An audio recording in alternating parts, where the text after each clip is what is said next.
Welcome, everybody. It's time once again for the next chapter with Charlie Hedges as he explores turning the page on his life and yours. Hey, Charlie. Hey, Paul. Good to be here with you, and I want to give a shout-out to all our friends of the show. I had a guess that we were going to do some really interesting conversation that we'll have to wait for a couple of weeks because he just woke up this morning with a swollen eye and had to go to the hospital, that his eye was some kind of trouble. So we are going to do a solo cast or a Paul and Charlie cast on what I am titling, this is going to be fun, I'm Done with Growing. What? On today's podcast, I plan to be perhaps just a bit controversial by challenging one of our society's prime objectives, personal growth. In this, there may be a follow-up to the show, or this, in truth, this may be a follow-up to the show that we did with my son a while back on the tension between personal improvement and personal contentment. I guess my question is this: does there ever come a time in life when you are done growing? Do you ever get to arrive? Is that ever possible? You get to arrive and be done with this exhausting effort to be what is constantly hammered on us to be the best you can be. You know, it's like, geez, I don't even know what the worst of me I can be is. And I'm going to blame Neil Gaiman on this because Neil Gaiman, famous author, wrote this in a poem titled After Silence. And let me quote Neil. And somebody has to say that we never need to grow forever, that we, like trees, can reach our full growth and mature in wisdom and in time, and that we can be enough of us. Who'll whisper it? We're done. We grew enough. Oh boy, them's fighting words. They are, aren't they? Is in our culture, those are fighting words because because personal growth and getting better is everything. I'm growing till it's time to go, until they come and cut me down. I mean, that's the old idea. As they're loading up the box, you're still growing. Why? I don't know, but that's that's what everybody's told you. I don't know why. It's just what you do. Yeah, it's like we were in Europe and my wife ordered a decaf coffee and the barista said, "Why?" Well, I think because we feel that it's a limited time here, so I got to accomplish everything. Famously, Einstein was supposedly working on, he was always trying to come up with the theory of everything, the grand unification theory that would unite all the different principles. And literally on his deathbed, he was sketching notes. Like, wait, hold it, I got a few more thoughts here before I go. Is that personal growth, or is that his personal muse and his personal drive that he is just driven to do that? That is part of his psyche, that he can't help but do that. That's different than these personal growth classes that people give, that you need to, set all these plans. Einstein didn't have personal growth plans. No. He didn't set out goals. Okay, I'm going to, solve the mystery of life. He was compelled by it. But I think we're all compelled to accomplish as much as we can in the time allotted. And as you get older, I got to believe the time feels shorter. So you can either say, the heck with it, I'm done growing, I'm done doing, or no, I got to accelerate. I only got a little bit of time left. Some urgency. I guess. But, Neil Gaiman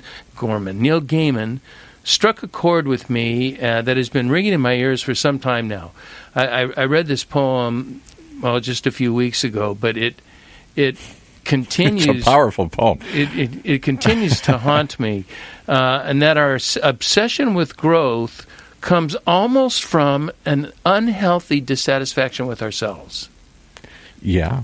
And that is not good. That's not bigger, good. Better, richer, handsomer, taller, faster. Yeah, and there's not a lot I'm going to be able to do about taller and handsomer. So why do I have to be the best Charlie I can be? Why can't I be just Charlie? Why can't I be just who I am? That's what I experienced growing up as a kid. That was the Midwestern ethic. At some point, you settle. Okay, so it's not the best job, but it's a good job. It's not the best house, but it's a good house. Not the best wife, but she'll do. You sort of settle, and that sort of, I think, accepts that there is no more. And then there is the people who came to California, the other ones who said, no, I'm always going to be what's over the next hill. How can I be better at my marriage? You're the one that tells me every year you get together for how many years now, and you sit and try and talk about how you're going to be better partners in the coming year. Notice the silence. Yeah. got me with that one. But there's such a negative connotation to the noun settle, and settling means it connotes this sort of giving up. Yeah. And I don't think it's a giving up. I look at this as a more giving in to reality and accepting who I am and being contented with who I am. And at the same time, as we'll talk about later, when there's opportunities for change and opportunities for improvement, I'm certainly going to seek those and certainly going to take up on those. But my objective is not to set all these annual goals and annual objectives so I can be a better person. My wife and I, we do it for sanity. This is not so we can, get down on a piece of paper that we're getting better and that we have a better this and we're measuring exactly what's happening. We're just doing it for sanity. How can we live a happier life? How can we be happier together? Is there anything that each of us is doing that is impeding that contentment? Or we also review what are we doing that really does expand our contentment. So we take a look at that as well. And it's just about... You don't have to justify it to me, but it sounds like to Neil you'd have to justify it. He'd say, well, you're done. The marriage, you got a marriage, it's grown. Notice what he said, and I'll come to it. You're getting a little ahead of me right here. But notice what he said, and he says, we like trees can reach our full growth, but we still mature in wisdom and time. Trees may not be growing taller, but they're growing thicker and wider, and there's a maturity to this tree, and this tree as it ages in beauty and whatever its purpose happens to be. Because I don't know, do trees age? Do they mature, or do they just reach their potential height and stop? And then the tree from that moment on. The other side of it is once you stop growing, can you stay in that place, or do you start dying? That's a good question. Let's hold on to that one for just a bit, because I think that's good. I want to go another little different direction here. And when I was saying that why do I have to be the best Charlie I can be? Why can't I just be Charlie? I heard an interview with B.B. King some time ago, and I really like what he had to say. He was talking to up and coming blues guitarists. Mm-hmm. And B.B. King said, quit trying to be the best one. Just try to be a good one. It doesn't mean that they're not growing, they're not improving, but they're not anal about it. Mm-hmm. And they're not ridiculously encumbered by trying to say my name is the best. And would Tiger Woods agree with that? Would your son agree with that? Would the baseball team that he plays for, the San Diego Padres, agree with that? Just be a good catcher. Don't be the best catcher. Honestly, I would hope so. I would like to see him, not worry about being the number one or the best catcher, in which, he has a really good shot at defensively being the best catcher in baseball. But he just wants to be a good catcher, and he wants to be good for his pitchers. He loves his pitchers, and he loves the relationship for his pitchers, and he wants his pitchers to be the best pitchers they can be. Now that's odd. It's not. He's not so worried about being the best catcher as he is concerned with or devoted to helping make his pitchers the best pitchers they can be. So is what you and the poet object to this idea of obsessing over something, of just relax. It'll happen. I think you just nailed it. I think it is. I think that's really what I'm talking against, is this obsession with personal growth and the personal growth self-help business. Our friend Terry Hershey frequently encourages his readers to be comfortable in their own skin. Yeah. And yet many of us live in this hyper-growth culture that seems to insist that we are always seeking ultra-high performance. You're supposed to shed your skin like a lizard as it grows, like a snake. You outgrow your skin. You need to grow a new skin to accommodate the new, bigger, better you. Yeah, but I'm not a snake. I mean, some people may think I am. No, not really. I don't fit that category. Yeah. But I'm just saying, you're saying comfortable. Let me read this to you. All this right. was something I read. I picked up a book that my wife Pam was given, and it was sitting on the counter, and I picked it up and I read the back cover. Let me read the back cover to you. And the last little paragraph on the back cover of this book, and I won't give the title or the author since I'm going to speak against it. Don't buy this book. And so here's what's stated. Happiness and success are possible if you live consciously with a strong sense of purpose and make technology work for you, not the other way around. Doing that isn't as hard as it sounds. It's about doing little things every day that build good habits, greater productivity, and a more fulfilling life. Read this book to unlock new levels of contentment, possibility, and passion.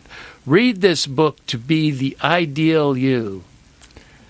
That you just said what 99% of the consultants and authors who come through this studio say. This is the new ideal. Yeah, I could have, as I was thinking about it, as I was writing up this podcast, I was thinking, damn, I could have written this book 20 years ago. That would have been all the right things you talk about in one way, shape, or form. Every consultant that comes through here, every author comes through here, certainly all the self-help guides that are endlessly filled with, all say the same thing. And the key words in there are every day, always, constantly. You threw some words like that. Well, let's, it's life's a journey. You never get it. What you're saying, if I'm a tree and I grow up, then the journey's over. No, it's a journey. There is no destination. We're always climbing. We're always striving. We're always reaching. We're always growing. We're always going. We never stop. You stop, you die. I think you can. I think you can be less obsessive about it. I think that's what you're getting at. If it isn't, if I'm trying to focus on, you said something else a long time ago. The guy playing the notes of somebody, some pianist, somebody, a jazz guy or something. I've forgotten who, but it was about. Robert Capon said that we're more concerned about making flubs than making music. Yes, perfect. So we're so focused, we can't just let it flow. We can't just let it happen. We're forcing it. We're pushing it. Well, let's look at that. Let's look at that paragraph and kind of break it down just a little bit. All right, the one that you don't like. The one that I don't like, and because because that's every book. That's every book that comes in here. Yeah, just reading that piece is exhausting. Because first of all, it says happiness and success are possible. Well, what does that assume? You ain't there yet. That you don't have happiness and success. Holy cow. It's possible, though. See, that's the hope. It is possible. It is possible, but you don't have it now. You got to read this book first. And you are, if you live consciously with a strong sense of purpose, well, that assumes that a good life is only possible if you're striving for it. If that is your intention. Yeah, and that's a good point. Like goodness doesn't happen on its own. It's something you have to strive for. You have to be conscious about. Do you think our parents were conscious of that? No, we're conscious. No, this whole thing would sound foreign to my dad or my grandfather. Yeah, and were they discontented people? I mean, as discontented as, as you're going to be in life, there are discontented times. Our whole generation, the baby boom, is the antithesis of our parents. The last thing we want to be is our parents. So we are going to be different. We are going to be the perfect. We ones that read Dr. Spock and all these baby books to raise the perfect children. We're going to have the perfect old age. We're going to perfect all these stages of life that nobody ever has before. Yeah, I guess. It drives me nuts. More on this quote. It says, "To build good habits for greater productivity and a more fulfilling life." That's assuming I'm not productive and I don't have a fulfilling life. And that notice how they tie the two together: more productivity and a more fulfilling life. So you can't have a more fulfilling life if you're not more productive. Those two are tied together. One leads to the other. Productivity leads to happiness. It reminds me of... Workers of the world unite. Be happy in your work here. It reminds me of a story by, a guest that we had some time back, Daniel Klein. Yes. The author of Travels with Epicurus. Right. And he, somewhere in the beginning of his book, he talks about this old man sitting on a rock watching a sunset, enjoying the sunset, and sipping it's not a glass, whatever they sip of ouzo, it's that little shot glass kind of thing. Yeah, shot glass kind of thing.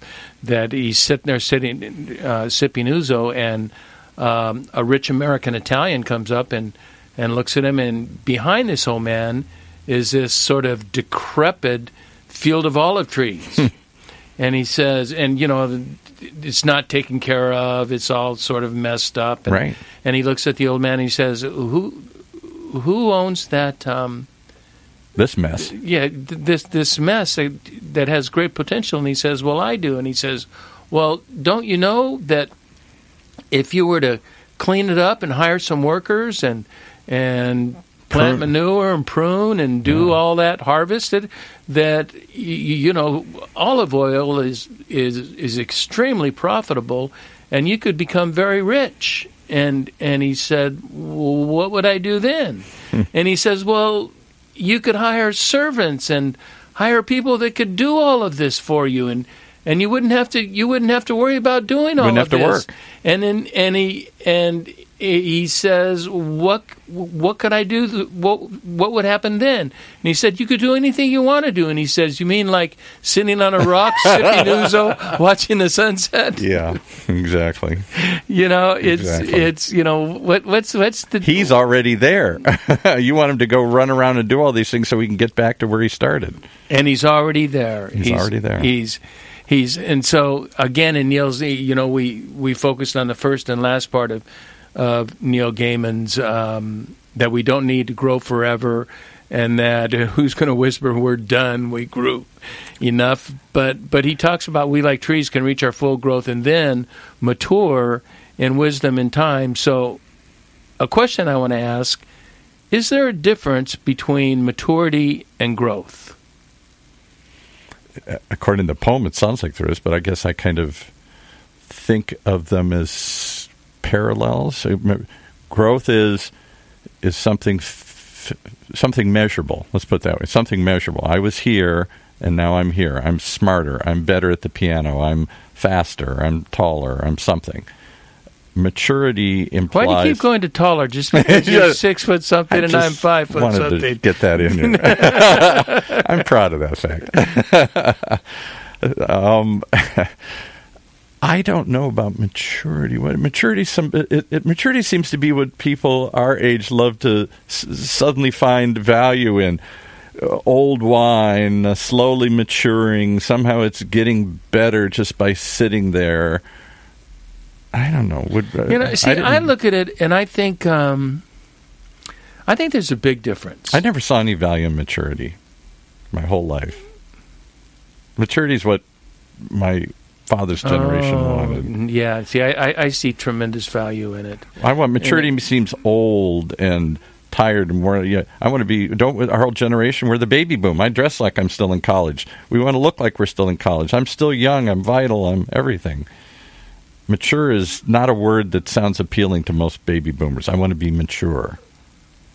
That's terribly unfortunate. That's almost scary because I think maturity is the culmination of... I view maturity and wisdom almost synonymously. And that as I mature, I'm becoming wiser and understanding life and the purpose of life better. And that's why I look at the difference this way, is that maturity can occur naturally if you're paying attention to life. If you're paying attention to what life is, what's going on in your life and the life around you, you gain wisdom and you mature and you get better and you have a more mature understanding. That's why you've heard me say several times that a lot of people say the older I get, the less I know, and I say the older I get, the more I know. But the less I know for sure. Yeah, well, the less I know for sure, and that is, I believe that. See, that's a mature value that you cannot have when you're young. But I think we are the first Peter Pan generation to come along, which is my parents looked forward to getting older because they would be treated with respect. They would have position. They would have rank in the community. They would... Oh, that was because of their generation, the generation that preceded them. Yeah, that's what they got, and right. So that wasn't you weren't afraid of. I'm not talking about really old, but you weren't afraid of growing up and being older. You sort of aspired to. You started wearing the suit and tie when you were younger. You wanted to be that executive. You wanted to be the wise one in the room. All of that. I think baby boomers threw all that out. We don't respect wisdom, first of all, and authority. It's, what do you know? You don't know any more than I know. I think we live in a world that values youth and values playfulness and all the other qualities that come with Yeah, and we youth. started, and the baby boomers started that. Yes. You know, we were the incipient Peter Pan generation, never going to grow up. Yeah. Never Peter Pan, right? The Peter Pan, the kids grow up, and Peter Pan says, "You left me, come on back, be kids again." Yeah. Now, on this though, that as I advocate that maturity can happen naturally if you're paying attention, but personal growth doesn't happen naturally. It can if you're paying attention. It can. But in our hyper-vigilant emphasis on personal growth, it seems to require so much freaking effort, like planning and measuring and comparing and obtaining. Here's the way I look at personal growth. You can grow like a weed in any direction. That wherever there's a rock, you're blocked, and then you try and go around it or whatever, or it can be like the Japanese approach to bonsais, very carefully cultivating, getting the plant to grow in a certain direction. It takes forever to guide it and trim it and adjust it and monitor it. I don't think most Americans want to grow like that. Baby boomers don't. We just grow like weeds. Wherever the river flows, wherever the crack is, we pop up through it. And then in the end, we're not long-termers. No. We're not long-termers. We're instant gratification. Yes. Instant gratification is very important, and that's why this self-help movement is a lot about immediate gratification. Exactly. And it talks about long-term satisfaction, long-term contentment, but that you can, in a year, if you follow my daily planner, if you follow my growth pattern, if you follow my growth teachings, 5 steps, 4 tips, 5 ways to do this, and your life is going to be completely better. So, okay, let's take that. Let's take Mr. What's his name who wrote the book and say, I can read this book and be the ideal me. All right. In 5 minutes. I don't care if it's 5 years. Okay, but I read this book and I become the ideal me. Then have I arrived? I mean, if I'm the ideal me, then I've grown. I'm done. No, because Maslow says you can always go to the higher level. No, unless you reach a higher level. Well, but that's so far off, and we're always climbing. We're always achieving. We're always reaching for the stars. I don't think so. I think when I take a look at Maslow's hierarchy, I think enlightenment is very achievable. I think there's always levels of enlightenment and getting better at it, but I think there is. I think it's a very achievable. So can you get to the summit, or is the summit always out of reach, and is that a good thing? It always means you're striving, you're reaching, you're never satisfied, you're always looking for more, or is that the source of our discontent? See, I think it's when I go to foreign countries, I don't get this. I know you talk about it. I don't get this that I've got to reach the summit, and then when I reach that summit, I just look because I achieved a certain height, I can now see a mountain. There's another one behind it, and I can climb that one. That I can continue to do it. I don't see that.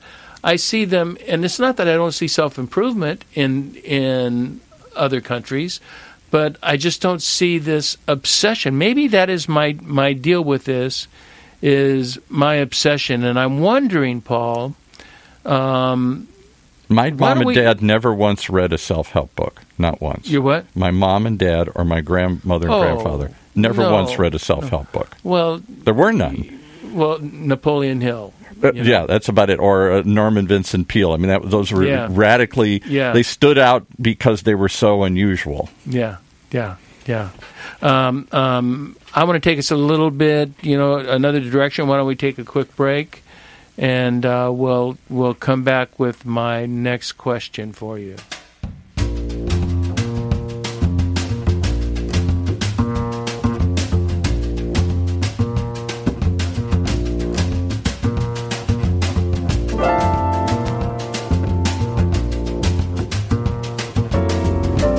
This is Charlie Hedges, and you're listening to The Next Chapter with Charlie. Today I'm having a discussion with producer Paul. And the title of the podcast is I'm Done Growing. And we're talking about personal growth and as it's the obsession for it. That's what I was just going to say. As we're talking, it seemed that we're looking at not so much at personal growth is anything wrong with that, but it is this obsessive, compulsive addiction almost to personal growth. As a matter of fact, my wife talked me into attending this seminar, and so I went to a seminar, and it was like 3 days, and she really talked me into it. Said this is it, and I'm not going to name it's a very well known super hyper self-improvement guru, and it's not Tony Robbins, but he's a guy that's kind of reaching reaching that breakthroughs, that thing. New summits, and it was freaking bananas. This guy was running and jumping on the stage and clapping and yelling, and people were clapping and yelling and jumping up and all and down, and all about self-improvement. And it's about how you can do this and how you can do that and how you can be the better you. And, they got coaching and they got books and they've got, they got so much product that it's unbelievable. And it's, and I was exhausted after about an hour. I said, I don't know if I can take this. You know what it is? In our non-religious society, it's the new form of tent revivals.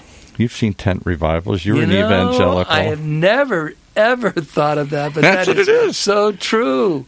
So true. I mean, bring on the copperheads. Yeah, exactly. And you're screaming and you're speaking in tongues and things are coming out of you never saw before, and hallelujah. Yeah, I don't. You know what I'm wondering, and here's my question that I hope is not true, but I'm wondering. I speak quite a bit of the second half of life, and we've covered that subject quite a bit. Do you think this is a second half of life thing, a second half where we're more contented, where not so much the ego is sort of dismissed, and we don't need the ego fulfillment that we needed in the first half of life, and that we don't require that I think some do and some admiration. don't. I'll tell you the way I look at it, and especially after listening to your show a lot. I'm beginning to think that it's more a question of acceptance, that there is an end, that we are slowing down, that there are limitations. When you're young, there's no limitations. My grandson's 5. He has no limitations right now. He could be or do anything. Who knows? But as life goes on, limitations start setting in. I'm never going to be this height. I'm never going to be this good. I'm never going to be this handsome, whatever it is. And I think at some point you either start to accept some of those limitations, which I'm sorry to say sounds like what my parents settled for, the Midwestern life. What was it, the Dylan Thomas poem, Rage Against the Dying Light?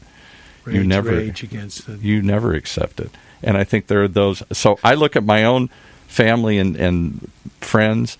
Those who are the most content are those that have accepted some of those limitations. We are getting older. We are slowing down. Things are happening. Those that are the least happy are those that are, no, I hate the way I look. I hate the fact I can't do this. I'm miserable. I want to turn back the time. I want to go back to being 20 again here. So I think it's a question of, yes, there is change. The tree does grow. And if you don't accept those differences, look at the way we look at youth. Everybody's got to look young all the time, me included. We're all trying to do this. And so why can't we just accept the way we look?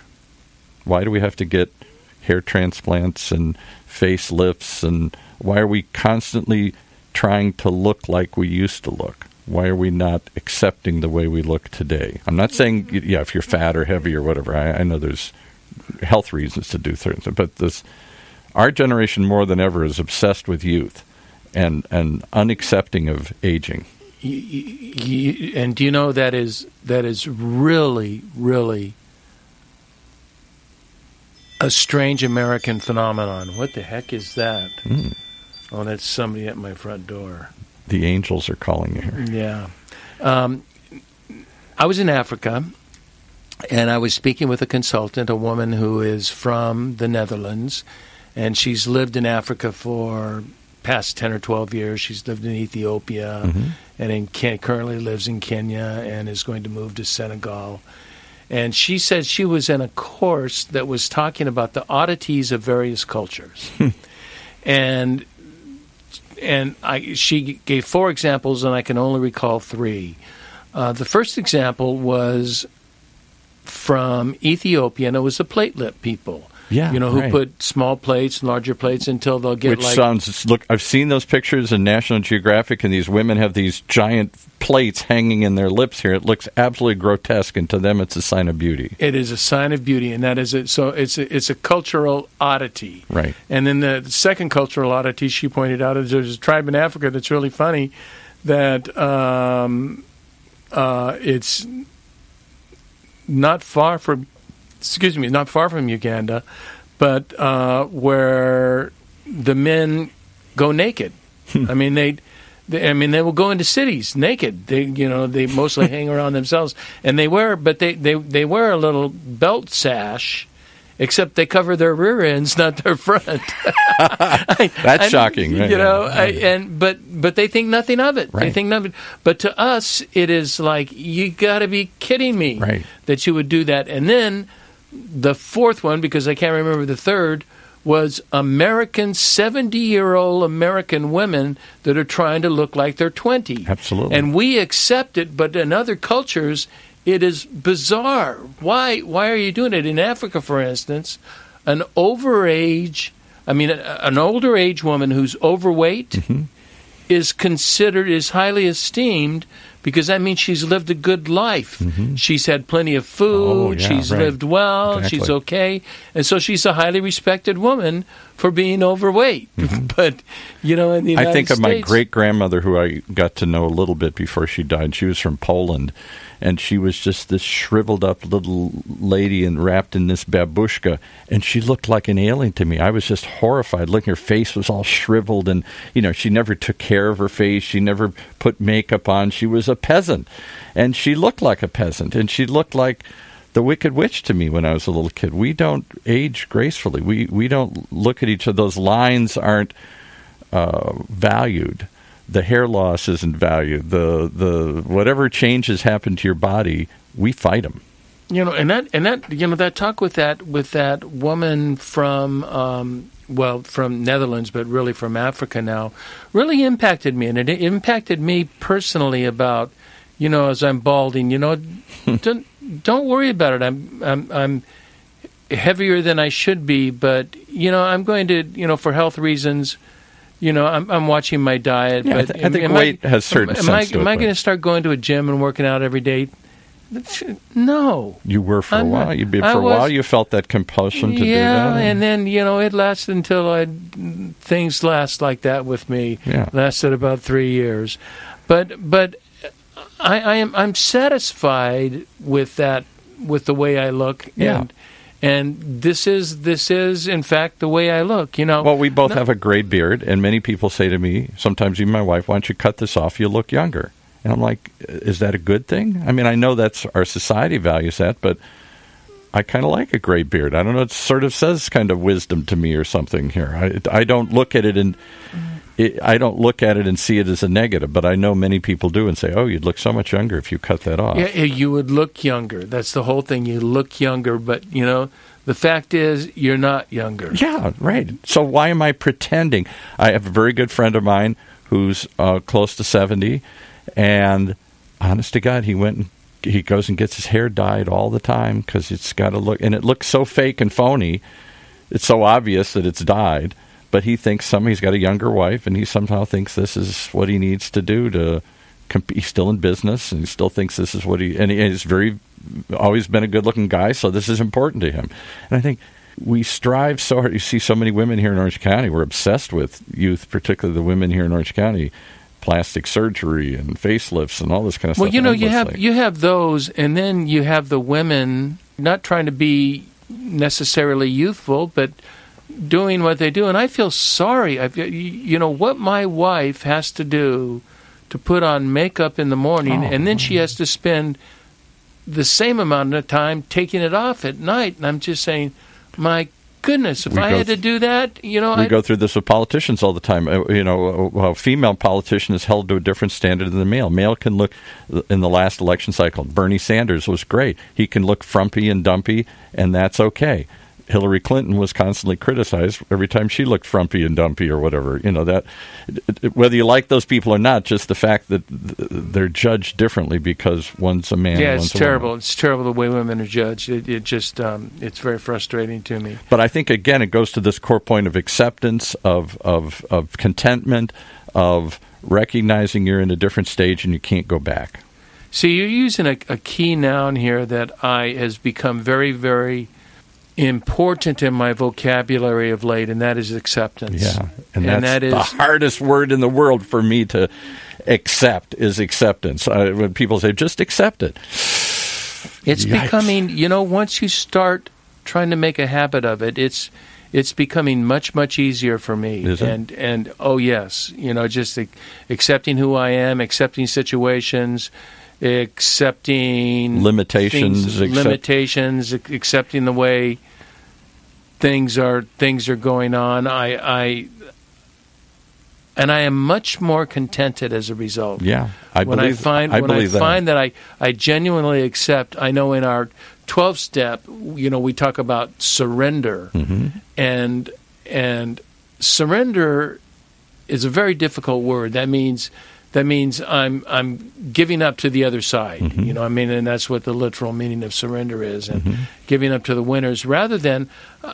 I always encourage people to use the word acceptance rather than surrender. Surrender to the fact that I'm an alcoholic, rather than just I accept it. That's and it's easy. If I'm surrendering, then I'm always fighting it. I'm always fighting because I'm always having to surrender daily. Once I accept that, and that becomes a norm definition of who I am, then I'm kind of done with it. My dad was good at accepting aging and lived a fulfilling, happy life, contented life till the day he died. My mother raged against the dying light. She fought everything. She didn't want to give up her job. She hated looking older. She hated everything that happened to her. She was just angry and bitter and unhappy the last 10. It was miserable because she was a very fun, happy person, but she wanted to stop and stay the way she was. She wanted to be Peter Pan, and I think that's the way most of us are these days. I was thinking about, the contented life and how there are times I still find myself wrestling if I don't have appointments in a day, what am I going to do today? Yeah, you talked about that before. I thought that was very insightful. Am I somebody if I don't have an appointment, if I don't have an agenda, if I don't have some... We have people come in here and say, after a couple months of doing these shows as a host, they said, "So what do you think?" He said, "This is amazing." What? It's the only hour of my day that I don't have an agenda. I'm willing to just slow down and listen and talk and wander and explore. And this is the only hour of my day I do have an agenda. yeah, you come in more with an agenda. But I'm just saying, for a lot of people, they don't have any time set aside to just be. Terry talks about that all the time. Yeah, and Paul, I take a look at my life right now, and I'm post-retirement, which I only use that definitionally so people can understand my age, but I'm totally against retirement, and, I think it's a silly idea. But my life is full. Mm-hmm. I work with Wells of Life, and in Wells of Life, I'm in charge of all operations in Uganda. Mm-hmm. And, we've got coming on 11 people that are there and drilling, making a big difference. We've got 400 wells, and we're repairing wells, and we're teaching people sanitation. But that opportunity only presented itself when you sort of let go and just started talking to people. Okay, so I have that. I have the next chapter where I blog weekly, I podcast weekly. Mm-hmm. That is that, and I get to I won't see a game tonight, but I'll see him tonight. I get to watch my son playing professional baseball, and it's a full life, and yet in this process, Paul, I am forever learning and improving. Mm-hmm. Now, so am I talking against what I'm saying? But you're kind of dancing on both sides of it here, yeah. Well, but you're not obsessed with it. But improvement, it is not something I'm driven by. That's the key. It is. I'm not driven by. It is something that occurs naturally by paying attention and saying, I'm not managing these people. I've can manage these people better. I can write better blogs. I can do better podcasts. I study, because I want to present a better product, but not that I'm just overwhelmed. It's not I'm overconsumed with me. It's well, let me give you another one. Maybe this will lead you out here, but success. Americans are obsessed with success too. We're obsessed with beauty. We're obsessed with growth and change, and especially baby boomers and success. None of us, however, ever define what success is. And the point I was going to make is success something that just happens over time, that you only measure it when you look backwards, or is success something that you're obsessed with trying to reach? Was the time to decide whether or not you lived a good life at the end and you look back, or is it something that you're obsessing about making sure that you achieve along the way? I think part of a response to that, I'm not going to say an answer to that, but a response to that, we did on a show a couple of weeks ago with Terry, and we talked about a Mary Oliver poem, mm-hmm. which she said, instructions for living a life mm-hmm. is pay attention, be astonished, and tell someone. And the pay attention really, that is the one admonition that really struck me. But what I don't hear in there is craft a plan, work your plan every day, refine your plan, push. And yet, most of the people that come through here, it's all about success doesn't happen on its own. You got to push it. You got to fight for it. You got to get up earlier. You got to work harder. You got to have a plan. Where is it, Paul? Where is the joy of life in that? Where do you find joy in continually obsessing over these habits and and objectives and where's the contentment? I'm looking for contentment. Yes. That's a word that's become very big for me, and I don't think it's something most people feel they have. Truthfully, I'm not sure I'm contented. I feel in some ways I'm contented, but in some ways I'm always told, but you got to want more. You got to be. You got to lose weight. You got to make more money. You got to have a goal. You got to improve. You got to. We got to. And the priest in me is right now giving the sign absolution of the cross and giving you absolution over this. I gotta. That you can't. We're obsessed with I gottas, things we gotta do. I gotta get up. I gotta go. I gotta keep zooming. Success. I always wonder about success. Is success something that you aim for, or success? When do you measure success? Do you measure it at the end, and we all compare who's got the most, or who did the most? Is success something that you measure in the moment? I feel successful. Is it measured compared to others? Success is such an elusive thing, and yet it seems to be the most important thing in our life. To be successful, to have a successful life, successful marriage, successful career. Why'd you do that? Just when I was thinking of concluding, because I've got to get to San Diego. I opened up a whole new door. You opened up a whole new door, and I want to say, agree with you. What is success? And when do you measure it? Why does my life have to be measured? Since when did life have to be measured? Life has never had to be measured except in the last 20 or 30 years. Yeah. People did not measure their life. Always comparing it to others, always measuring comparisons, measurement. By some standard in your own head or in some standard there. How much money have I got? How tall did I get? Whatever. We're always measuring each other. Who's got your son lives in a world filled with measurement. They measure him day to day.